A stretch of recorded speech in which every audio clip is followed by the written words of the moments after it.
प्रणाम नमस्कार। आनंद यात्रा कड़वी वाणी। हिंदू पक्ष एको ब्रह्म द्वितीय नास्ति। मुस्लिम पक्ष अल्लाह ताला खुदा अल्लाह। ईसाई पक्ष supreme truth of God is only one. और सिख परंपरा एक ओंकार है। बात एक परमात्मा की।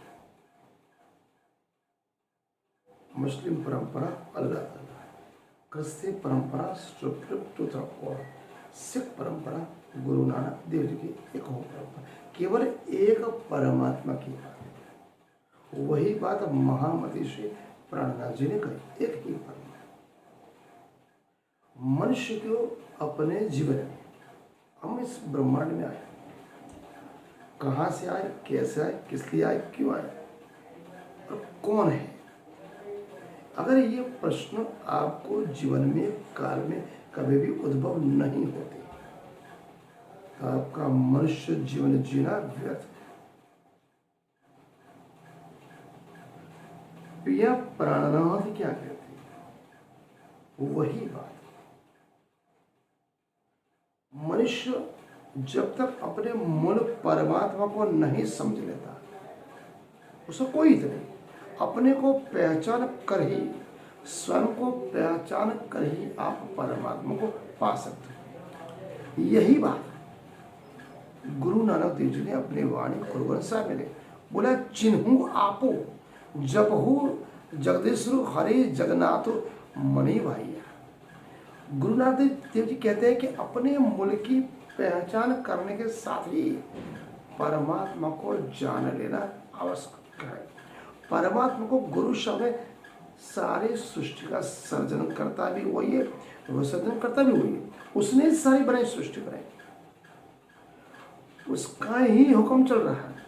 एक को हुक्म करते सब लोई, एक सुनते सब उत्पत्ति हो। कहने का तात्पर्य मनुष्य की मुक्ति परमात्मा की कृपा से ही हो सकती है, अन्यथा कुछ नहीं। जो जन राम भक्ति हरे प्यारे से प्रभेरा से कृपा दाई। परमात्मा केवल और केवल प्रेम भाव से मिलता है। वो अपने भक्त के प्रेम पर रिझकर उस पर कृपा करता है। उसी कृपा से मनुष्य के हृदय मंत्र आत्मा में जो दुर्गुण है वो तो मिटते, साथ साथ उसके जीवन के दुखों का भी नाश होता है। गुरु नानक देव जी ने कहा, मनुष्य को अंतर मन में, अपने हृदय मंत्र आत्मा में केवल प्रेम, स्नेह, दया, करुणा, सत्य, अहिंसा अपनाइए। दूसरों के लिए मानवता, ऐसा द्वेष छोड़ दो, कट्टरता छोड़ दो। मानव मत एक समान समझो, मिल बांट कर खाओ। प्रेम और सेवा को उन्होंने सबसे बड़ा उत्तम स्थान बताया। परमात्मा के निकट जाने का, परमात्मा को पहचानने का और परमात्मा को पाने का और स्वयं को पहचानने का भी। गुरु नानक देव जी कहते हैं, जहां परमात्मा का वास है वहां मनुष्य अज्ञानता वश इससे अनजान है। आज हम काल के ब्रह्मांड में फंसे हुए। ब्रह्म में पड़ा हुआ मनुष्य भौतिक संबंधों में अपनी सुरक्षा, अपना हित खोजता है। उसे ज्ञात नहीं कि माता पिता, भाई बहन, संतान, इस सबको जो पूर्व जन्म के संयोग से मिले हुए वास्तविक माता, सखा, भाई, तो एक माता कौन? वास्तविक माता पिता, सखा, भाई, वो तो एक परमात्मा है।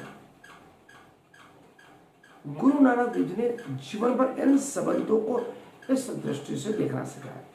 वे नदी में स्नान के बाद जब उन्होंने पूरे विश्व को परमात्मा का प्रेम का संदेश देने के धर्म प्रचार यात्राएं प्रारंभ की, तो सच्चे संबंध के वर्ष 22 या 23 साल तक इन यात्राओं में व्यतीत करना, संसार के कोने कोने में जाना, दुर्गम के दुर्गम स्थान पर जाना, सभी जगह अपनी बात निर्भरता और स्पष्टता से कहना और लोगों को समझ करना कोई आश्चर्य बात नहीं है।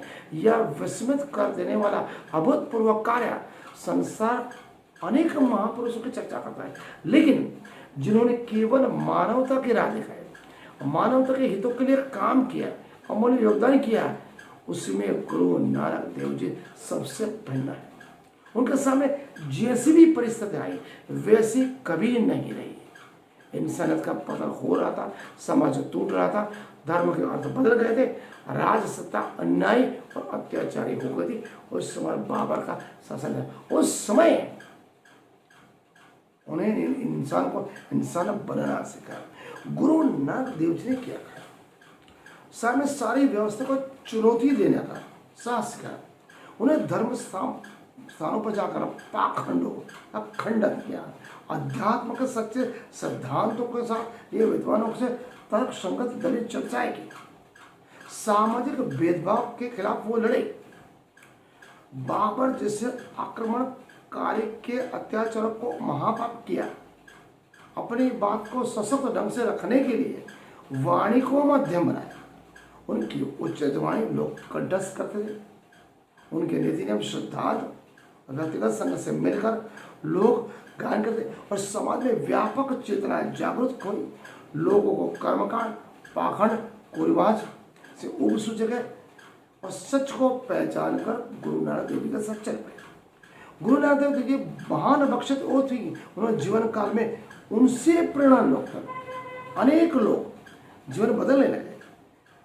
जहाँ जहाँ भी गए लोग उनके अनुयायी बन गए, उनके उपदेश पर चलने लगे। इन्होंने अमीर गरीब, ऊंच नीच, छुआछूत सबसे परे की बात की। विद्वान असत सभी लोग शामिल थे। सज्जन ठकुर जैसे लोगों का भी जीवन उन्हें बदला। योग्य और सिद्धियों को भी नई दृष्टियां मिली। इसलिए कहते गुरु नानक देव जी कलयुग को साधने के लिए सतनाम का चक्र जला है। इसलिए कि परमात्मा का नाम शरणम करने के लिए केवल धर्मयुक्त क्रांति करें। नाम जपना सिख लोगों की एक धुरा है, जिस पर गुरु साहब का विश्वास और आचार व्यवहार टिके। गुरु नानक साहब ने केवल और केवल मानव कल्याण की सबसे बड़ी देन। नाम जपने से बड़ा तप और कोई नहीं, मानवता के बड़ा और कोई तप नहीं, प्रेम से बड़ा कोई तप नहीं, सेवा से बड़ा कोई मोल नहीं। गुरु नानक देव जी ने नाम जपने को सबसे सर्वश्रेष्ठ और मानवीय चेतना का लक्षण बताया। गुरु नानक देव जी ने कहा, आखा जीवा वसरे मारी जाऊं, आखणी अखवा साचारो। मनुष्य को शारीरिक और मानसिक गुणों की पहचान स्वयं करनी चाहिए और परमात्मा को न जानने के रूप में की। उन्होंने इस रोग की औषधि बताया। अपने जीवन के लक्ष्य को समझने के लिए और परमात्मा के मध्य को संबंध बनाया। मनुष्य जीवन का एक लक्ष्य बताया गुरु नानक देव जी ने, परमात्मा से मिले। अन्य सारे प्रयास जो मनुष्य अपने जीवन में करता है वो सब मिथ्या है। इसलिए केवल नाम जपना, प्रेम करना, सेवा करना, मिल बांट करना और प्रेम, स्नेह, दया, करुणा, नात जात से परे मानवता के सर्वश्रेष्ठ मिसाल गुरु नानक देव जी थी। तो परमात्मा की पहचान कैसे करनी है, मनन कैसे करना है, चिंतन करना है। पहले स्वयं को पहचानो तब आप परमात्मा को पा सकते। परमात्मा को पाना है केवल प्रेम, सेवा और समर्पण, अन्यथा आप पा नहीं सकते। पाखंड, कर्णवाज, कुलवाज वो केवल बाह्य आडंबर है, उससे परे की बात गुरु नानक देव जी ने। नमस्कार, प्रणाम।